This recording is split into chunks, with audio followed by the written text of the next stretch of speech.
नमस्कार, जनता लाइव देख रहे हैं आप और मैं हूं आपके साथ पूजा।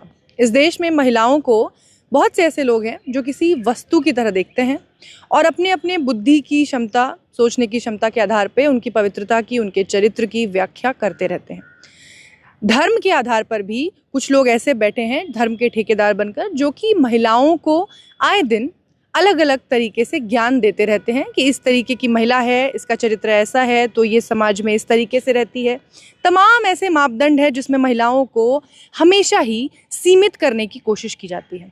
अब इस देश में कुछ ऐसे बाबा भी हैं, जो तथाकथित बाबा, जो अपने आप को धर्म के ठेकेदार मानते हैं और महिलाओं के चरित्र को लेकर लगातार कुछ न कुछ विवादित बयान देते रहते हैं। इसमें सबसे ऊपर एक नाम आता है अनिरुद्धाचार्य का, जो कि कथावाचक हैं और महिलाओं को लेकर जो उनकी संकीर्ण मानसिकता है वो आए दिन उनके जो कथावाचन है उनमें सामने आती रहती है। अब इस बार लेटेस्ट उन्होंने क्या कहा है वो मैं आपको बता देती हूँ। महिलाओं को लेकर उनका लेटेस्ट अभी जो बयान आया है वो ये है कि 24-25 साल में आजकल शादियाँ होती हैं, ऐसे में महिलाएं तब तक, शादी की उम्र तक कई जगह मुँह मार चुकी होती हैं। कुछ इस तरीके से उन्होंने बयान दिया है। ये बोलते वक्त भी मुझे थोड़ा संकोच हो रहा है। खैर, उनकी वीडियोस अक्सर हम देखते रहते हैं, सामने आती रहती है। लेकिन अब इस मामले में एक और कड़ी जुड़ गई है, जब प्रेमानंद जी महाराज, जिनको थोड़ा रैशनल मानते हैं लोग, उनका भी एक बयान सामने आया है और उन्होंने भी कुछ इस तरीके का बयान दिया है कि आजकल के जो बच्चे बच्चियां हैं वो जो तमाम अलग अलग रिलेशंस में रहते हैं, एक जगह, 2 जगह, 3 जगह, 4 जगह, और इस तरह उन्हें अलग अलग जगहों पे आदत हो जाती है। ऐसे में वो अपने पति पत्नी के लिए कब तक एक व्यक्ति के साथ रह सकते हैं। साथ ही उन्होंने ये भी कह दिया कि इस देश में या आजकल 100 में से 3-4 लड़कियां ही ऐसी होंगी जो पवित्र बची होंगी। अब लड़कियों की पवित्रता, महिलाओं के चरित्र को लेकर जब ये तमाम लोग अपना अपना ज्ञान परोस रहे हैं तो हमने सोचा कि हम भी ज़रा इस पर एक छोटी मोटी डिबेट कर लेते हैं। तो हमारे साथ इस वक्त सुजीत सम्राट जी हैं। सर, सबसे पहले आपसे ये समझना चाहूँगी कि इस तरीके से महिलाओं का जो ये विश्लेषण करते हैं, उनका आकलन करते हैं, इन्हें ये हक देता कौन है? देखिए, देश के अंदर रायचंद बहुत घूम रहे हैं और जो सो कॉल्ड बाबा हैं ये महिलाओं को हमेशा से एक वस्तु की तरह देखते हैं, जैसे आपने कहा, बिल्कुल सही कहा। और महिलाओं को समझते हैं कि बस ये इस्तेमाल और एक वस्तु के तरह ये चीज़ें हैं। तो इस देश में बाबा साहब डॉक्टर अम्बेडकर हैं। बाबा साहब डॉक्टर अम्बेडकर ने महिलाओं को पंख दिए हैं, बिल्कुल, उनको उड़ने के लिए आज़ादी दी है। संविधान हर महिला को इस देश में हर पद पर पहुंचने की गारंटी देता है। महिला आज डॉक्टर हैं, इंजीनियर हैं, प्रोफेसर हैं, जज हैं, वकील हैं, पायलट हैं, राष्ट्रपति हैं और बड़े बड़े पदों पर प्रधानमंत्री भी बन चुकी है। तो ये संविधान तो महिलाओं को आज़ादी देता है, मगर कुछ ऐसी कस्टम्स हैं, ऐसे धार्मिक कर्मकांड वाले लोग हैं जो महिलाओं को केवल एक वस्तु समझते हैं और कहते हैं कि ये पवित्र नहीं है। अगर कोई महिला अगर 2-3 दोस्त बना लेगी तो क्या वो पवित्रता नहीं रहेगी? तो दोस्ती से पवित्रता का लेना देना क्या? पवित्र इंसान वो है जिसके मन में अच्छे विचार हों, जो अच्छा व्यक्ति हो, लोगों से मोहब्बत करता हो, देश के कानून को मानता हो, भाई में भाई से लड़ाने का काम ना करता हो, समता, स्वतंत्रता, न्याय और भाईचारे पर विश्वास करता हो, तर्क की बात करता हो, विज्ञान की बात करता हो और इस देश को महान बनाने का काम करता हो, वो तो आदमी पवित्र है। अगर किसी व्यक्ति ने किसी व्यक्ति से दोस्ती कर लिया, किसी महिला ने किसी पुरुष से दोस्ती कर ली, क्या वो पवित्र हो जाएगी? ये कौन सा लॉजिक देते हैं? ये जितने भी बाबा हैं, ये सो कॉल्ड जो बाबा हैं, ये केवल अपनी जबान चलाने का काम करते हैं। इनमें ना तो कोई ज्ञान है, ना संविधान का ज्ञान है, ना पूरे देश जो दुनिया की सभ्यता है ना उनका ज्ञान है। पूरे दुनिया कहाँ से कहाँ पहुँच गई है। देश 2025 में चल रहा है, AI का ज़माना चल रहा है। आजकल इतनी इंटेलिजेंस, मतलब टेक्नोलॉजी है कि दुनिया कहाँ से कहाँ पहुँच रही है और ये आज तक केवल पवित्रता के पीछे पड़े हुए हैं। ये पवित्रता का अगर सवाल भी है तो सिर्फ महिलाओं में ही पवित्रता क्यों ढूंढी जाती है? बात है। ये पवित्रता फिर अगर महिला ने किसी के साथ रिलेशन बनाया है तो उस दूसरे इंसान, यानी कि जो लड़का है या जो पुरुष है, उसकी पवित्रता भी तो भंग होनी चाहिए। देखिए, मेरे हिसाब से तो कुछ ये पवित्रता का कोई मामला नहीं है। ये एक अंडरस्टैंडिंग का मामला है। कौन किसके साथ रहेगा, कौन किसके साथ खाएगा, कौन किसके साथ शादी करेगा, कौन किसके साथ दोस्ती करेगा, ये एक अंडरस्टैंडिंग की बात है और अपना ये पर्सनल चॉइस वाली बात है। इनको कोई गारंटी नहीं देता या इनको कोई अधिकार नहीं देता कि वो किसी की पवित्रता, किसी के रहन सहन, खान पीन, उसकी लाइफस्टाइल पर ये सवाल निशान लगाया। इस देश में कानून है, कानून के अकॉर्डिंग सब लोग अपने जीवन को बिताने का काम करते हैं और कानून के अनुसार ही अपने जीवन को बिताने का काम करनी है, अपने अकॉर्डिंग ही जीवन को बिताने का काम करिए। अगर तुम कोई काम केवल इसलिए कर रहे हो कि दूसरे लोगों को खुश करने के लिए, तो वो काम कभी नहीं करना चाहिए। अपने आप को, अपने परिवार को, माँ बाप को और उसको खुशी करने के लिए अगर कोई काम करोगे तो वो काम अच्छा होगा। ये बाबा तो राय देते रहते हैं। बाबाओं ने तो महिलाओं को पैर की जूती समझा है और इनके जो इनको ये फॉलो करते हैं उनमें लिखा हुआ है ढोल गवार शूद्र पशु नारी ये तब ताड़न के अधिकारी, और महिला को तो इन्होंने अधीन रखा है अपने आप।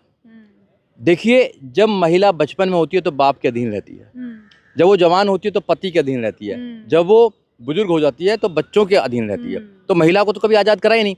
अगर इस देश में महिला को आज़ादी दी है तो भारत के संविधान ने आज़ादी दी है। भारत की महिलाओं को बाबा साहब डॉक्टर अम्बेडकर को अपना उद्धारकर्ता मानना चाहिए। अगर बाबा साहब डॉक्टर अम्बेडकर महिलाओं की लड़ाई नहीं लड़ते तो हिंदू मैरिज एक्ट नहीं आता, स्पेशल मैरिज एक्ट नहीं आता, और जितने भी जो एक्ट बने हैं तो हिंदू कोड बिल के माध्यम से बाबा साहब डॉक्टर अम्बेडकर ने महिलाओं की लड़ाई लड़ने का काम किया, वो कभी नहीं आता। मेंटेनेंस का एक्ट नहीं आता। ये महिलाओं को आज आज़ादी जो मिली है वो बाबा साहब डॉक्टर अम्बेडकर की वजह से मिली है। अगर इन बाबाओं, जो नकली बाबा हैं, इनके चक्कर में पड़ोगे तो आप अपने बच्चों का जीवन बर्बाद कर देंगे। इस देश में जो महिलाओं के खिलाफ षड्यंत्र बनाया गया हमेशा से, वो किसी दुनिया के देश में नहीं बनाया गया। इस देश में 6-6 साल की बच्चियों के साथ शादी करी गई है। इस देश में बच्चियों को देवदासी बनाया गया है। इस देश में बच्ची को प्रभुदासी बनाया गया है। इस देश में बच्चियों को जोगनी प्रथा के साथ में उनका शोषण किया गया है। कहाँ शोषण नहीं होता। तो इसलिए जो लोग हैं वो बच्चियों के जीवन को, महिलाओं के जीवन को अच्छा करने की बात तो करते नहीं है, उनके अंदर पवित्रता ढूंढते रहते हैं। अरे आप पुरुष मानसिकता वाले लोग हैं, आप आदमियों की जो पवित्रता उसको बात क्यों नहीं करते? सही कहा आपने। तो दोनों बराबर हैं संविधान के अकॉर्डिंग, तो मर्द भी बराबर हैं, आदमी जो बराबर हैं और औरत भी बराबर हैं। बट आप केवल महिलाओं के ऊपर कटाक्ष करते हैं, महिलाओं के अंदर पवित्रता देखते हैं और किसी के अंदर पवित्रता देखनी है। जिनने तुमने जन्म दिया, जिस महिला ने आपको जन्म दिया, ये बोलने लायक बनाया आपको, तो उसी महिला के लिए आप ऐसे शब्दों का इस्तेमाल कर रहे हैं, आप उसमें पवित्रता ढूंढने का काम कर रहे हैं। जैसा कि आपने कहा कि अब इस वक्त हम 2025 में रह रहे हैं, बिल्कुल सही बात है, और हमारे पास टेक्नोलॉजीज़ हैं, तमाम चीज़ें हैं, लोगों के पास अपनी इंडिविजुअल फ्रीडम है। लेकिन इस तरीके की जब बयानबाजियाँ इस तरीके के लोग करते हैं जिनके पास एक बड़ा समूह है लोगों का जो उनको फॉलो करते हैं, उनको मानते हैं, सुनते हैं, जब वो इस तरीके की बयानबाजियां करते हैं तो समाज में कैसा संदेश जाता है? और जो लोग ऑलरेडी ये करने की कोशिश कर रहे हैं कि समाज को पीछे ढकेला जाए, महिलाओं को फिर से कहीं ना कहीं घूंघट में, पर्दे में दबा कर रखा जाए, उन लोगों की मानसिकता को कितना जोर मिलता है इससे? देखो, जोर तो मिलता ही है। जो लोग अनपढ़ हैं, गरीब हैं, वो इन लोगों को फॉलो करते हैं, तो वो अपनी महिलाओं के साथ, अपनी बेटियों के साथ में ऐसा ही शोषण करने का काम करते हैं। उनको बाहर नहीं निकलने देते हैं, उनको स्कूल में नहीं जाने देते हैं, उनको पढ़ाई के लिए एक शहर से दूसरे शहर में नहीं जाने दिया जाता है कि महिला की, मतलब ये पवित्रता की बात करें ना, महिला किसी के साथ में दोस्ती कर लेगी, उसके साथ शादी कर लेगी, तो बहुत सारी ऐसी चीज़ें होती हैं जिसकी वजह से वो अपनी बेटियों को हायर एजुकेशन में नहीं डालती है। ये बहुत ज़्यादा उनका नुकसान कर रहे हैं। मेरा as a being a lawyer, मेरा कहना ये है कि अपनी बेटियों को पढ़ाइए। अपनी बेटी की शादी के लिए पैसा इकट्ठा करने की जरूरत नहीं है, उनकी एजुकेशन के लिए पैसा लगाइए। अगर बेटी पढ़ेगी तो लगभग 2 परिवारों को सही करेगी। वो जिस परिवार में रहती है उसको, और जिस परिवार में जाएगी उसको भी सही करेगी। बेटियों को पढ़ाना बहुत ज़रूरी है, बेटियों को पर लगाने बहुत ज़रूरी है, बेटियों को शिक्षा देना इतना ज़रूरी है जितना बेटा को देना भी ज़रूरी नहीं है।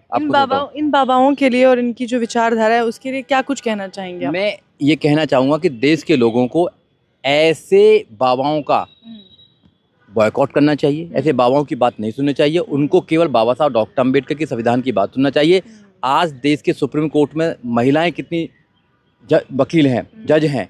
अगर ये तो केवल पवित्रता के ऊपर देखते रहेंगे तो कोई अपने बेटी को कोई वकील बनाएगा नहीं, कोई डॉक्टर बनाएगा नहीं, कोई पुलिस में भेजेगा नहीं, कोई फोर्स में भेजेगा ही नहीं। बड़े बड़े ओहदों पर हैं, आप एक महिला हैं, आप पत्रकारिता कर रही हैं, एक बड़ा आदमी भी नहीं कर सकते जितनी आप पत्रकारिता कर रही हैं। तो इसलिए ये जो बाबा हैं इनका बॉयकॉट करना चाहिए, ऐसे बाबाओं की बात नहीं मानना चाहिए। बाबा कहते रहते हैं, और अपनी बेटियों को पढ़ाइए, उनको आगे बढ़ाइए, और वो जो करना चाहती है लाइफ में उसको आज़ादी दीजिए। और मैं ये मानता हूँ कि उसको शादी की भी आज़ादी दीजिए, क्योंकि अगर विचार मिलेंगे जब भी एक अच्छा कपल हो सकता है, जब भी एक अच्छा जोड़ा बन सकता है। केवल गुड़ मिलाने से कोई परिवार बच जाएगा ऐसा नहीं हो सकता है। तो ये जो रूढ़िवादिता है, अंधविश्वास है, उससे बाहर निकलिए। तर्क की बात कीजिए, विज्ञान की बात कीजिए, संविधान की बात कीजिए, देश को आगे बढ़ाइए, महिलाओं का साथ दीजिए, महिलाओं को आगे बढ़ाइए। कुछ महिला वकील भी हैं जिन्होंने लगातार जो गिरफ्तारी की मांग कर रही हैं, जो कथावाचक है अनुराधाचार्य जी, उनकी गिरफ्तारी की लगातार मांग हो रही है। एफआईआर भी उन पर दर्ज करवाई गई है और हालांकि उन्होंने माफ़ी भी मांगी है। उन्होंने कहा है कि मेरे बयान को गलत तरीके से पेश किया गया, लेकिन उनके लिए लगातार जो महिला वकील हैं वो गिरफ्तारी की मांग कर रही हैं। देखिए, महिलाओं को ठीक है, वो अच्छी बात है कि उनको गिरफ्तार किया जाए या फिर उनको एफआईआर करी जाए, मगर उससे ज़्यादा ज़रूरी है कि महिलाओं को ऐसे बाबाओं को सुनने से बंद किया जाए। महिलाएं अपने आप को कहें कि मैं किसी बाबा के पास नहीं जाऊंगी, किसी ऐसे लोगों के पास नहीं जाऊंगी जो ऐसी बात करते हैं, जो केवल अंधविश्वास की बात करते हैं, महिलाओं का मनोबल घटाने का काम करते हैं, माँ बाप को ये प्रेरित करते हैं कि भाई अपनी बेटियों को ना पढ़ाएं। अगर कोई माँ बाप के सामने बात कहेगा तो अपनी बेटियों को 10वीं पास ही नहीं करने देगा।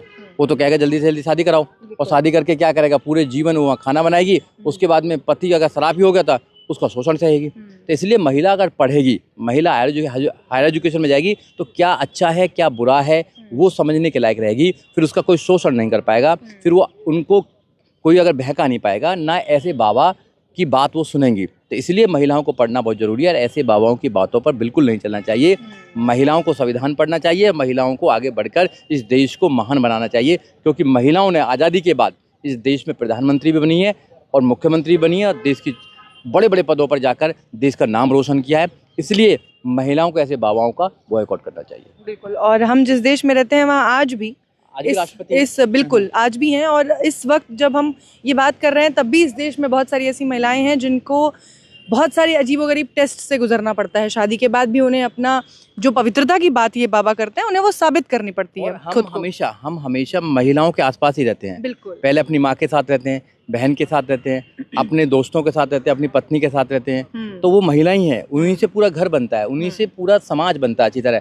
उनको अगर उनका मनोबल घटाते रहेंगे और केवल पवित्रता ढूंढते रहेंगे तो वो हमारे साथ रहकर भी वो अपने आप को सुरक्षित महसूस नहीं करेंगे। पवित्रता ज़्यादा ज़रूरी है कि एक महिला का अच्छी माँ होना, अच्छी बेटी होना और अपने काम में अच्छा होना, वो ज़्यादा ज़रूरी है। अपने काम में अच्छा होना, एक अच्छा इंसान होना बहुत ज़रूरी है। ये जो लोग हैं किसमें पवित्रता ढूंढते हैं, इनकी सोच क्या है, आप सब लोग समझ रहे हैं इनकी सोच क्या है, वो बहुत छोटी चीज़ है। उसके विषय में ये लोग बात करते हैं, मगर मैं कहता हूँ कि एजुकेशन दीजिए आप उनको अच्छा काम करने का मौका दीजिए, उनको बराबरी का मौका दीजिए। उनको क्यों नहीं बराबरी का मौका देते हैं? क्यों नहीं बेटी महान नाम कर सकती है? बेटा ही नाम करेगा, बेटी काम क्यों नहीं कर सकती है? बताइए ना। बेटा ही, हिंदुओं में तो ये है कि बेटा ही चिता में आग लगाएगा, बेटी क्यों नहीं कर सकती है? जो बेटा काम कर सकता है वो बेटी क्यों नहीं कर सकती है? आपने कैसे मिला? वैसे तो कहते हैं कि भाई दोनों समान है, बेटा बेटी समान है, मगर आपके व्यवहार में समान नहीं है। आप महिलाओं के लिए अलग कानून बनाना चाहते हैं, समाज में अलग उसकी रीत चलाना चाहते हैं, और बेटों के लिए अलग करना चाहते हैं। बेटा रात को 11 बजे 12 बजे आए कोई बात नहीं है, मगर बेटी आधे घंटे लेट हो जाए तो आपका सब कुछ तबाह हो जाता है। आप कहते हैं कि इज्जत लुट गई, आपकी नाक कट जाती है। बेटा किसी को भी लेके शादी कर ले, कहीं भाग जाए, मगर आपका कोई इज्जत नहीं करती है। बेटी अगर किसी से बात भी कर ले तो आपकी नाक कट जाती है। ये कौन सा समाज बना रहे हो भैया आप? ये कौन सा समाज बना रहे हो? सारा ठेका इज्जत का बेटियों के कंधे पर कर रखा है। बिल्कुल। और इनके ये जो लोग हैं ये डबल स्टैंडर्ड वाले लोग हैं, ये हिपोक्रेट लोग हैं। ऐसे जो लोग हैं उस समाज को हमेशा से पीछे ले जाने वाले हैं। इस देश में आशावादी बहुत लोग हैं, हम जैसे लोग हैं, वो देश को महान देखना चाहते हैं, और 2025 देश में चल रहा है। अब कोई महिला इनकी बात मानने वाली नहीं है। महिला आगे बढ़ेगी, पढ़ेगी और लड़ेगी। बहुत बहुत शुक्रिया सर, इस तमाम मुद्दे पर अपनी राय हमारे साथ रखने के लिए। बहुत बहुत धन्यवाद।